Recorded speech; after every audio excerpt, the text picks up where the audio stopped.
Have you ever wanted to know how Bungie made games like Halo and Destiny?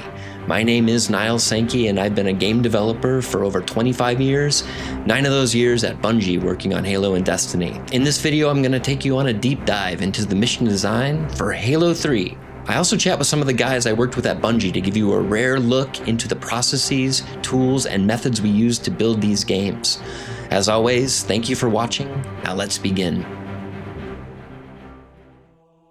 So today we're going to play through the mission The Storm from Halo 3 and maybe give some director commentary, talk about how we designed this mission. This was the first mission that I worked on at Bungie when I was first hired on in 2006. So it's kind of an interesting situation where a lot of the mission was sort of mapped out. A lot of work had been done, and then it was handed off to me to start scripting. And then about midway through the mission, that's kind of where I fully took over and started designing the mission at a high level. I also decided to reach out to some of the developers that had also worked on this mission. There was Mike Zach, who was what we called mission architect, and that was kind of like a level designer, basically. And then you had Frank Capizzuto, who was the finishing artist. It was Mike's job to build out the initial geometry and ensure that it was going to be fun, that the spatial proportions were correct, that worked for what design needed. And then Frank, who was the finishing artist, is who actually made it look good. And both those artists, Frank and Mike, very talented guys. I'd worked with both of them previously, actually, at Volition on the Red Faction series. So it was great to join the project and then immediately be paired up with some artists that I already really loved working with. And then the designer initially on this mission was Rob Stokes.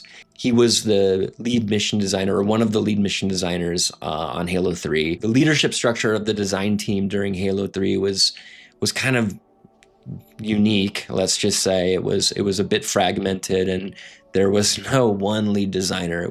It's kind of complicated, and maybe I'll talk about that in some other video. But in any case, Rob Stokes was the designer on this mission. He was my manager when I started. My name is Rob Stokes. I worked for Bungie for about 5 years on Halo 2 and Halo 3. And on Halo 3, I was one of the campaign design leads. Describe the process of how the sort of Halo 3 missions were initially pitched. As we were coming up with what the story was and what the missions should be, it largely came down to me sitting down with the environment art leads, Michael Wu and Chris Barrett and Mike Zach, and they had a big sketch pad, and I was talking through what the story group had been cooking with. And here's an example of a napkin sketch for the Storm. This is how it all started, pretty much. 3 artists in a room with a giant piece of paper and a box of crayons. And then Frank starts doing concept art. This drawing really informed a lot of the choices I made as an architect, because a drawing like this just gives me so many ideas, ways to think about types of connections I can have between spaces, areas of density versus non-density, driving paths that would be fun. If you look at Halo 2, we were given a point on a map, essentially, with New Mombasa on the coast of Kenya there. We wanted to explain why the Covenant went there in Halo 2, and so presumably the thing they were looking for is somewhere nearby. So if you draw a line from Kilimanjaro, which is where our jungle was, and Mombasa, right there in the middle is Voi. Interesting. And so we also had wanted to have a mission that could showcase the impact on regular human life. So not a jungle where nobody lives, not a military base where it's just soldiers, but a place where actual civilians would be in danger.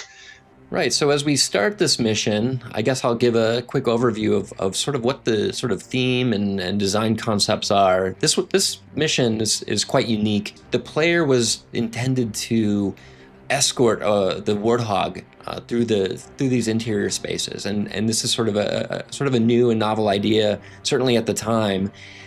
Typically when it comes to Halo vehicle missions, you're either driving the vehicle or sometimes you're on the vehicle's gun. Like in the Warthog, you're either driving the Warthog or you're manning that turret in the back. Bungie had never really done a mission that was designed to be escorting a vehicle through through the mission. We definitely did not want the whole mission to just be blasting through on a warthog, because for like all the reasons. Technically, it would have killed us. It would not have had the gameplay variety we wanted, and the mission would have been 10 minutes long, right? So we needed to find some ways, and this is the solution for the storm, which I think worked out great. But honestly, I don't remember who it was who originally pitched the idea of having to get out and escort them the way it turned out. Maybe it was me all along. I don't know. I mean, might as well take credit. It's just sitting there. It's your mission, baby. I suppose it could have been just the way that Bungie oftentimes work is you know everybody could contribute ideas, and so who knows? Maybe it was a Michael Wu, or maybe it was a Jamie Griesmer. Like, hey, what if this happened? A lot of ideas came from that. Especially in the beginning, because there were so few of us, and so environment artists were contributing. Damian on the AI side was contributing. Story people like CJ and Lee were contributing ideas. Like ideas were coming from everywhere, and that's what made it great. One of the initial challenges that I had coming into here was get the player to exit the vehicle and then escort this warthog through the mission. We didn't want players to jump back in the warthog, because it's sort of, you can do that, but it sort of destroys the unique aspect of this mission. So it took a little bit of work actually to get players to sort of cooperate with what we wanted them to do. We never try to force players to play a mission in any particular way. In fact, it's quite the opposite. Many times the way we would design missions is to try to, of course, offer players multiple ways to play through a mission. That makes it feel a little bit more, free form in the way Halo's free form, and it also encourages people to replay the mission and try it in different ways. So for the opening of this mission, I initially scripted the player to be in the driver's seat, and then we purposely placed this button that requires players to get out and push this button to continue into the space.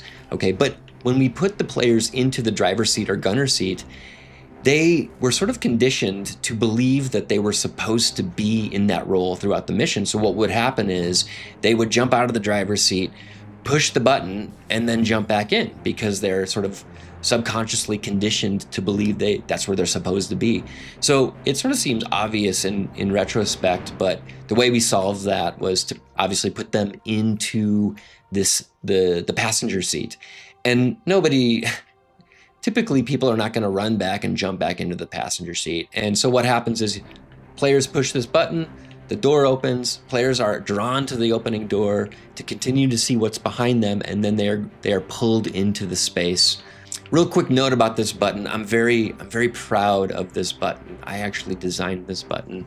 It may seem like a small thing, and it is kind of a small thing, but initially we were having trouble getting players to see these buttons, so they sort of just blended into the space. So I said, I think we really need to solve this, because it is interrupting the flow. You don't want players searching for a button. That's not what the intention is. You're not looking for a button. You should naturally feel like these buttons are there, and it's your job, or the player has the most fun anyway, of just moving through the space and shooting things and creating strategies in their head. As soon as they start searching for buttons, well, you sort of lose the pacing of the mission. So anyway, I talked to Frank and I said, hey, can we make a button that is lit up, has a light source, so to speak, this glowing green button, and then can we have it blink and sort of call out to the player, just in case players aren't quite seeing it. So that's what the design was, and Frank built the button, and it worked really well. So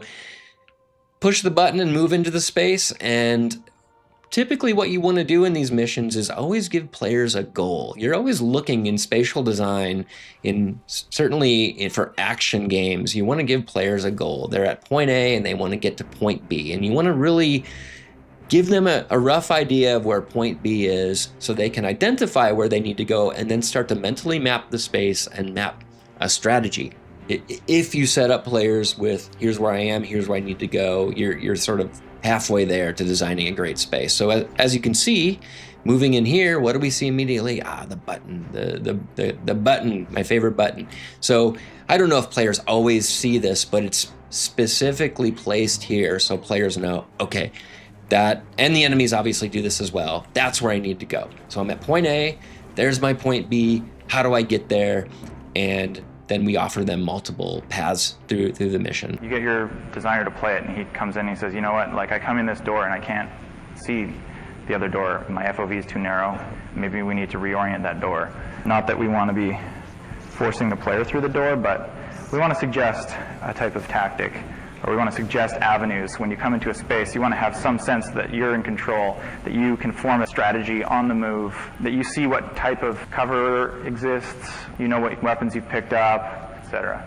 When we were sketching things out, we were obviously thinking about some of the enemies and vehicles and things that would be featured in the missions. We had been working with Jamie on figuring out when we would want to roll things out across the game so that we were always saving a little bit of cool stuff for later missions.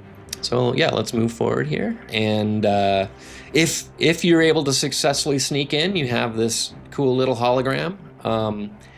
And I don't remember who came up with this, with these holograms, but it helps give the Covenant a fictional purpose for what they're doing here. You know, they're not just standing around. It's nice if your enemies aren't just standing around, because it sort of makes the whole scene feel contrived. So this is a great little tool, this hologram, to make it seem like, oh, there's a deeper fiction to this universe. And I guess the Covenant are just spend their free time listening to the Prophet of Truth. Or is that the Prophet of Truth? I don't know. I guess I think that's the Prophet of Truth. Is he the one that dies in the end? I don't know. Anyway, I'm not the. Believe it or not, a lot of us devs were not the most fictionally versed people on the team. That was the story team's job. I find all this fiction pretty fascinating, but I don't know all the details. So I guess let's just say that's the Prophet of Truth, and he is streaming to his fans that are waiting, that are holding down this place, waiting for the Master Chief to show up, I guess. So okay, let's continue on to the space. Again, we move into the space, and what do we see next? Well, we see our button. Got to keep the players focused and aware of where they're supposed to go next. Oh, and you know what? Let's push this button and move forward.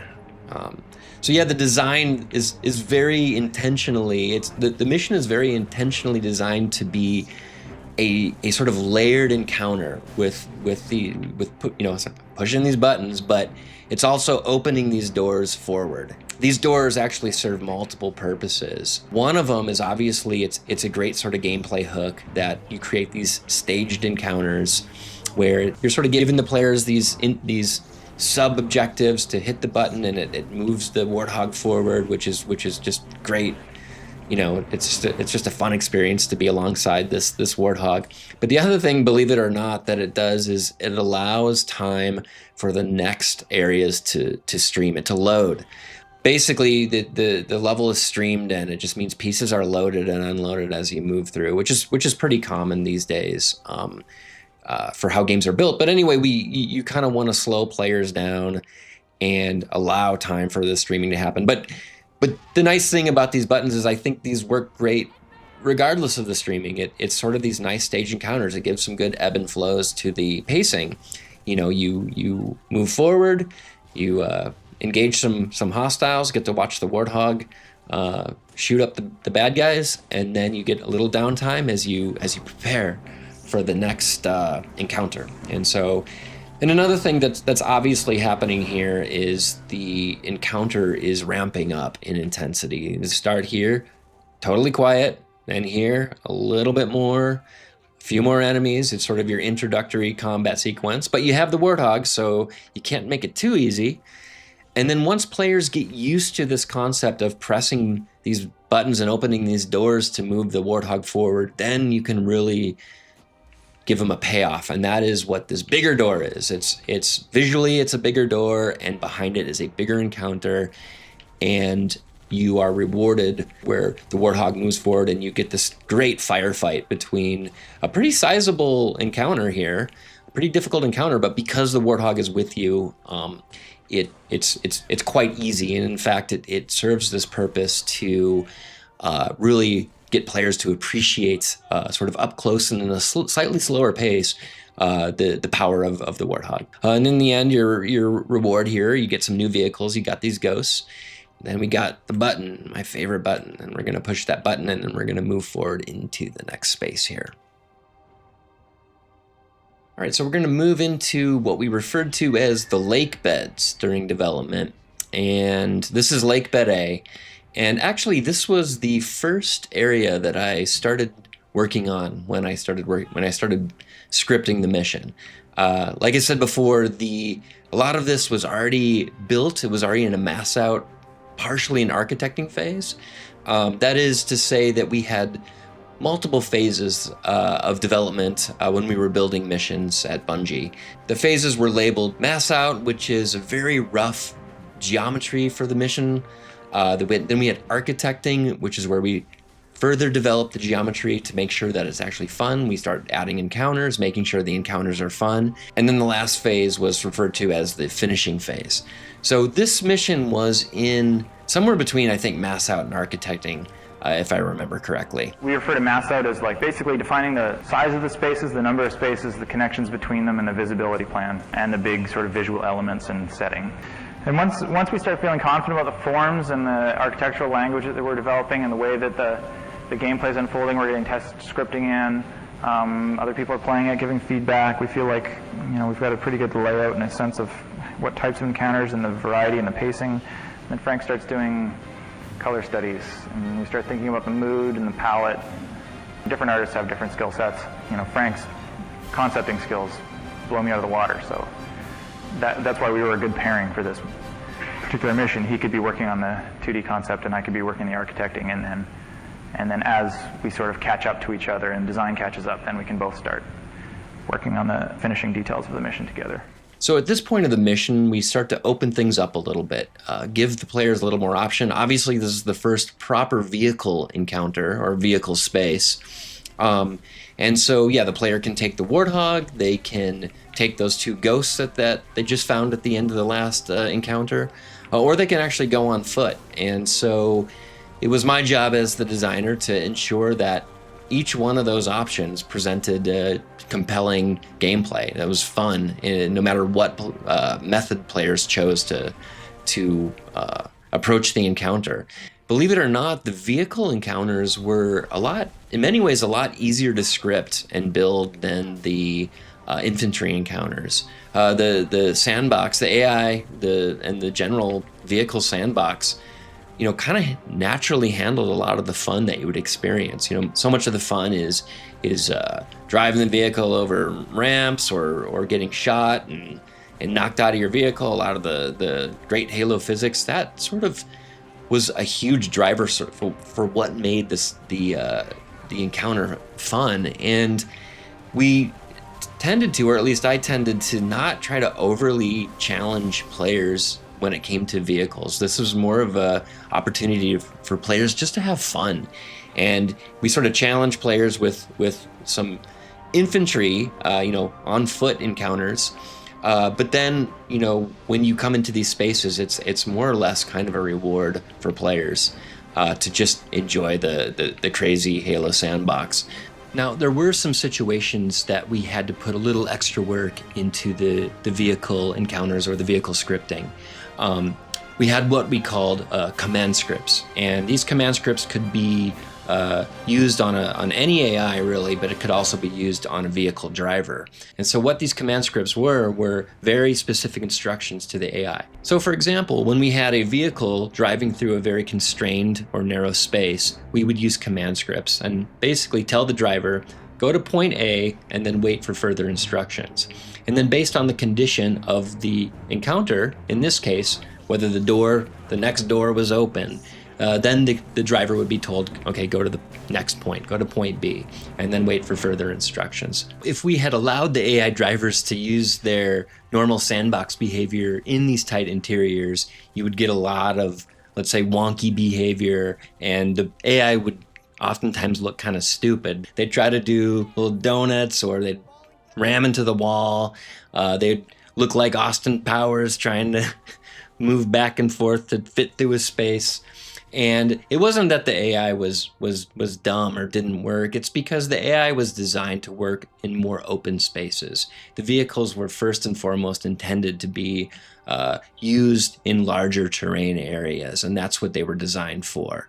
And so in the cases of these tight interiors, we had to rely on the command script method. And the second situation that we would use command scripts was when a player was a passenger in a vehicle, and then we wanted the vehicle to drive to very specific locations. We could allow the AI driver to just use the normal firing points, the normal sandbox behavior. But in some situations, we wanted to just deliver a very sort of scripted experience. So, for example, in the lake bed, at the very start, if the player jumps in the Warthog turret, then the driver will very intentionally drive you almost on a little tour of the lake bed, and then drive you to the to that pier to engage with the Marines that are being assaulted by the Covenant dropping in the Phantom. And yeah, if you want more information on how we scripted these missions, the tools we used, and get a deeper dive into some of the technicals, you can check out this other video I have on my channel. I'll put a link to that video in the description. So yeah, a lot of the challenge of these spaces actually it rests on the artists, the architecting artists. In this case, Mike Zach was responsible for building a lot of the terrain or these driving paths. And what he would do is just drive around these spaces on a Warthog, and you just kind of want to be able to drive figure eights or just have as many open paths, like a little open space that you can drive around and hit these jumps. And you got to be careful because a lot of the physics is sort of based on the geometry itself. So if you don't build the geometry correctly, then the vehicles can more easily flip over. So a lot of the credit for these spaces goes to Mike. And all this work was being done in 3D Studio Max. So, we didn't have the tools that game developers have today. They were relying on an older software package that's been around kind of forever. And a lot of the work was very meticulous and it was very, very difficult to get right. So a lot of the credit for these spaces goes to Mike. And I really just had the fun job of adding AI and trying to imagine little stories in this space. You can sort of see up here in the sky, we start to see these flocks, what we called flocks. And that's the Banshees and Hornets that are flying up in the sky in the distance, and they're all fake. I'm not 100% sure how the system worked, but it was very easy to implement, and you would just add a couple of actors into the game, and then they would just automatically create this little aerial battle sequence. It was great. It was really really fun to place those things. And then what I did here was we have this anti-air wraith that's shooting up into the sky, and I think I just command script that guy to shoot up randomly at points. He's not really shooting at anything. Well, that's not totally true. Occasionally he shoots at this Hornet here, and that's a real Hornet. And so what I kind of did, my approach here is this anti-air wraith shoots that Hornet, and then behind that Hornet you have these flocks, and it creates sort of an illusion of a layered battle that's occurring in the sky. And it's actually pretty convincing, especially for the time, and a lot of fun to build actually. So that's what's going on there. And I love these anti-air wraiths. They just sort of add scope. They add a greater dimension to these battles and really make things feel like they're a lot bigger than they actually are. Something you'll notice that we try to do as mission designers is have the world react to the player's actions, or more specifically, have the world react to the player succeeding in their objective or effectively killing the enemy. You want to see the world respond to the heroics of the Master Chief. And so, for example, something that was very common is, let's say you have a squad of Marines with you.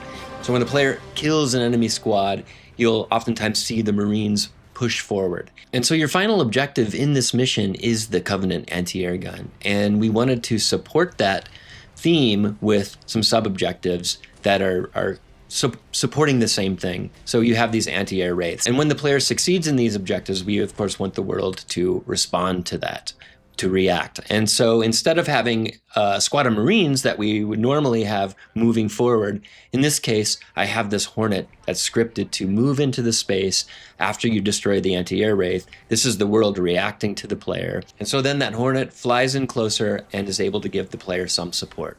Now, of course, you don't want that Hornet to kill all the enemies. You still want the player to be the hero. You want the Master Chief to be the hero. But he's there flying around, and he kind of draws fire from the Wraith. He helps you out. And then if you get close enough to the Wraith, I script the Hornet to start engaging with the enemies. And then something else, of course, that we like to do is offer players a reward for exploration. Now, Halo 3 is not really a game about exploration, but the spaces were big enough as where we could hide items, or not hide items, but we could place items that the players may not find the first time around. And so in this case, I added a sniper rifle to this central structure. It serves two purposes. It's a reward for players that choose to explore these spaces, but also it offers another avenue for replayability, right? The first time the player plays this mission, they may not even get to this central structure. They may bypass this whole area. And so the second time or third time they play, they might go out here and play it slightly different. And of course, taking out this Wraith with a sniper rifle is a very different experience than, say, taking out the Wraith with a Ghost or Warthog. All right, so let's kill this last Wraith. And as we engage the Wraith, we look up and we see our good buddy, the Hornet, that is there thanks to our actions earlier. Again, we see the state of the world changing based on our actions. The heroic actions of the player as the Master Chief are shifting the momentum in our favor, and we can feel that on the battlefield. So we kill this last Wraith, and let's move into the next space here. So I'm going to stop the video here for now. I'll continue this video series later. I'll do a part 2 for the Storm. So yeah, thanks for watching. And if you have any questions about this mission or anything else, drop them in the comments. I'll be happy to answer them. And big thanks to Mike Zach and Rob Stokes for chatting with me, reminiscing. It was great to catch up with them and try to remember how we built this mission. Thanks for stopping by. And also check out my latest indie game. It's called The Razor Form. Everything I learned at Bungie, from AI systems to scripting to pacing to storytelling, I use that all in my work as a solo game developer. I've been working on this game for a few years now, and honestly, it's a lot of fun. So the demo will be releasing soon, unless you're in the future, in which case it's already out. So anyway, wishlist it now, and I'll see you next time.